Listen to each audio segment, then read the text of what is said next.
بسم اللہ الرحمن الرحیم۔ السلام علیکم ورحمۃ اللہ وبرکاتہ۔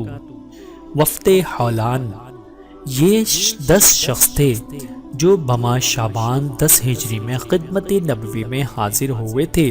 انہوں نے آ کر عرض کیا کہ ہم اپنی قوم کے پسماندوں کی جانب سے وکیل ہو کر آئے ہیں، خدا اور رسول پر ہمارا ایمان ہے، ہم حضور کی خدمت میں لمبا سفر طے کر کے آئے ہیں اور اقرار کرتے ہیں خدا اور رسول کا ہم پر احسان ہے، ہم یہاں محض زیارت کے لیے حاضر ہوئے ہیں۔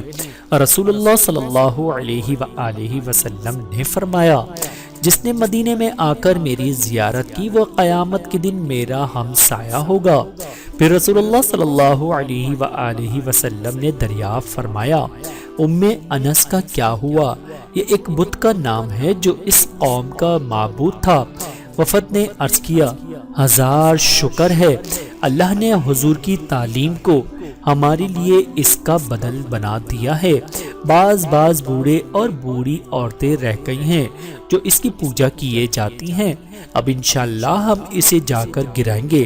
ہم مدت و دھوکے اور فتنے میں رہے۔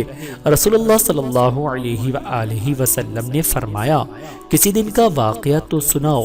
وفد نے عرض کیا، حضور ایک دفعہ ہم نے 100 نرگاؤں جمع کیے اور سب کے سب ایک ہی دن انس کے لیے قربان کیے گئے اور درندوں کے لیے چھوڑ دیے گئے، حالانکہ ہم کو گوشت اور جانوروں کی بہت ضرورت تھی۔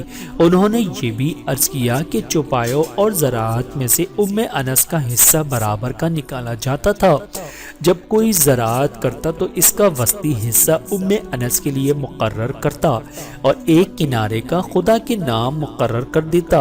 اگر کھیتی کو ہوا مار جاتی تو خدا کا حصہ تو انس کے نام کر دیتے، مگر انس کا حصہ خدا کے نام پر نہ کرتے۔ رسول اللہ صلی اللہ علیہ وآلہ وسلم نے فرائض دین سکھائے اور خصوصیت سے ان باتوں کی وصیت فرمائی، عہد پورا کرنا، امانت کو ادا کرنا، ہمسایہ لوگوں سے اچھا برتاؤ کرنا، کسی ایک شخص پر بھی ظلم نہ کرنا۔ یہ بھی فرمایا کہ ظلم قیامت کے دن تاریکی ہوگا۔